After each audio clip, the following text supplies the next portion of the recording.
ভাসমান জাহাজ সমূহ তাঁরই।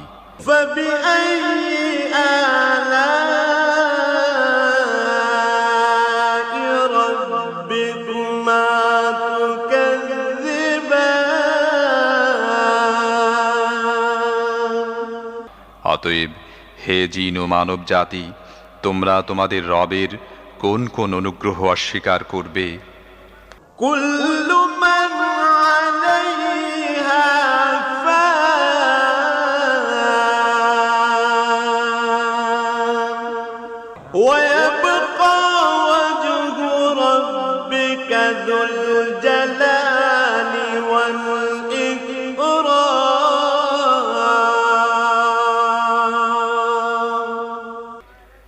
এ ভূপৃষ্ঠের প্রতিটি জিনিসই ধ্বংস হয়ে যাবে এবং তোমার মহিয়ান ও দয়াবান রবের সত্তাই শুধু অবশিষ্ট থাকবে।